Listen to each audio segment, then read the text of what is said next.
Mongol Empire grew from humble beginnings to control the largest contiguous empire in history, spreading east into China, west into the Levant, and north towards the Baltic. Fear of the Mongols reached even further, cementing their legacy as some of history's fiercest warriors. But how did a tribal leader named Genghis Khan lead a nomadic people to apparently unstoppable success, and how did it all fall apart? Genghis Khan, or Chinggis Khan, was actually born Temujin around 1162 near Lake Baikal, around what is now the border between Mongolia and Siberia. His father was a member of the royal Borkigin clan, but was killed in a local blood feud when Temujin was young, leaving him to grow up as an outcast. Between 1195 and 1205, Temujin managed to gain control over all of the clans in the region, defeating his enemies in a series of military victories. Temujin quickly developed a reputation for sharing the spoils of war with his warriors and their families, rather than just the aristocracy. It was unpopular with the noble minority, but won Temujin popular support and a growing army. In 1206, Temujin was crowned emperor of the Great Mongol state and assumed the title Genghis Khan, something like the universal leader. Genghis restructured the army into highly organized units and created laws that forbade the sale of women, theft, hunting animals during the breeding season, exempted the poor from taxation, and encouraged literacy and trade. The Mongol Empire was born. Genghis ruled over an area of the Eurasian steppe, the belt of land that connected Europe to Central, East, and South Asia.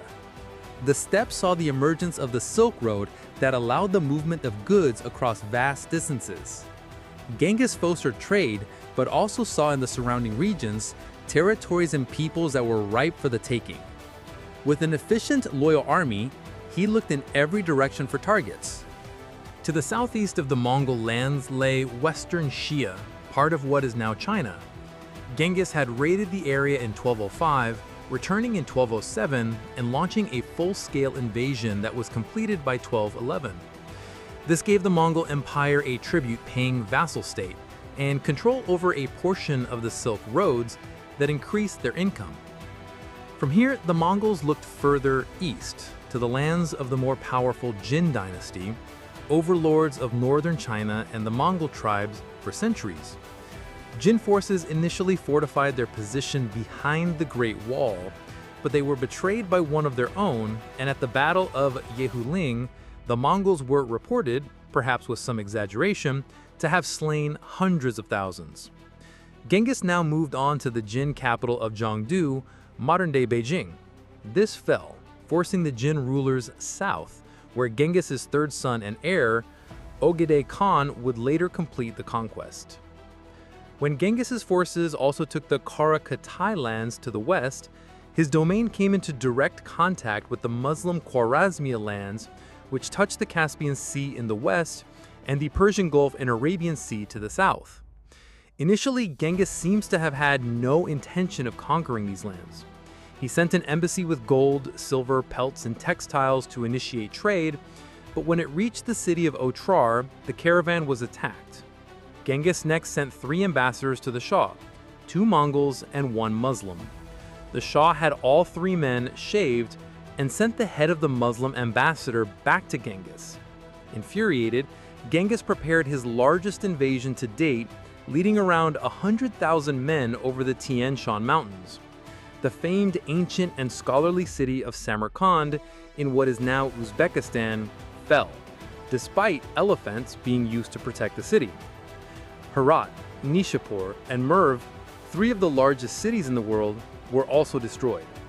The Mongols, used to fighting on horseback on vast plains, had to adapt their fighting style to deal with cities and sieges, but continued to appear unstoppable. Initially, Genghis seems to have had no intention of conquering these lands. He sent an embassy with gold, silver, pelts, and textiles to initiate trade, but when it reached the city of Otrar, the caravan was attacked. Genghis next sent 3 ambassadors to the Shah, 2 Mongols and 1 Muslim.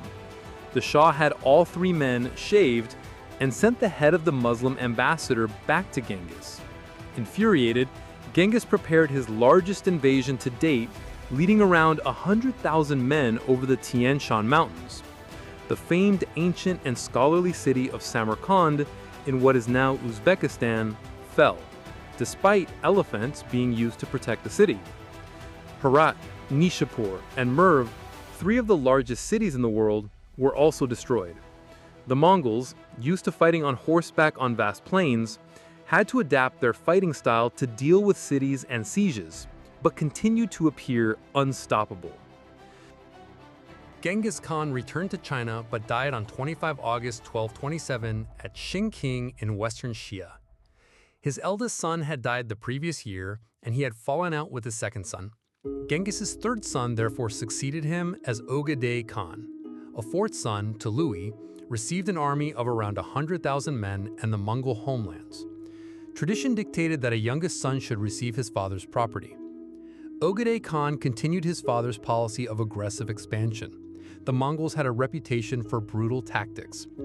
Target cities were offered a stark choice: surrender and pay tribute, but otherwise be left alone, or resist and face wholesale slaughter if defeated. As the Mongol forces spread into Persia in 1230, cities promptly offered tribute rather than face destruction. At the same time, another force pressed into Afghanistan, and Kabul soon fell. In the mid-1230s, Georgia and Armenia were conquered. To the south, Kashmir was assaulted, and in 1241 the Mongols entered the Indus Valley and laid siege to Lahore, though they were unable to take full control of the region.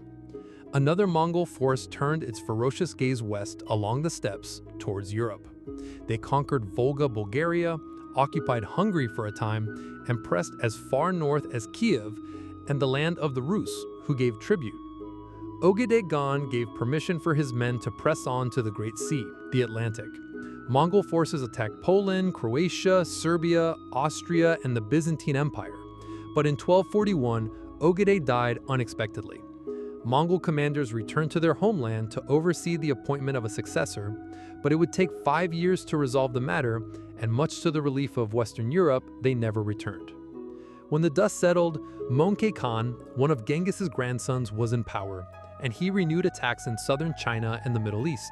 In 1258, Baghdad, the center of the powerful Abbasid Caliphate, was breached and sacked mercilessly. Syria now lay in the Mongol line of sight. Seljuk Turks, Armenians, and the Christian Crusader states of Antioch and Tripoli submitted to the Mongols in the wake of the shocking fall of Baghdad. When Mongol Khan died in 1259, the Mongol Empire was at its greatest extent, reaching from Eastern Europe to the Sea of Japan, and from the frozen north of Europe and what is now Russia to the heat of India's borders in the south. Mongol was succeeded by his brother Kublai Khan. Over the next 2 decades, the Mongol Empire completed the unification of China and moved the empire's capital from Karakoram in Mongolia to what is now Beijing. Kublai Khan is regarded as the founder of the Chinese Yuan dynasty. But 2 badly botched invasions of Japan and an empire so large that it was increasingly hard to govern made the Mongols victims of their own success. When Kublai Khan died in 1294, the empire fractured into 4 smaller khanates. No one leader could retain control of the vast Mongol domain, which was gradually pushed back from the Middle East. The Yuan dynasty in China lasted only until 1368, when it was overthrown by the Ming dynasty. The portion known as the Golden Horde maintained its grip on the Rus lands in Eastern Europe until the 15th century, when it too fragmented. From the determination and ability of one man, remembered by history as Genghis Khan, grew the largest contiguous empire in human history. It seemed unstoppable, brutal tactics causing many to surrender and become Mongol vassals rather than risk a fight. It was merciless but effective. Stretching across Europe and Asia, it found its limits but became too unwieldy for lesser men to control and broke apart. The legacy of the Mongol Empire is indelibly stamped across medieval history, in all the places they conquered and in those that feared their arrival, even if it never came. If you enjoyed this video and are still not subscribed, please consider it, as it really helps me out a lot. Thank you.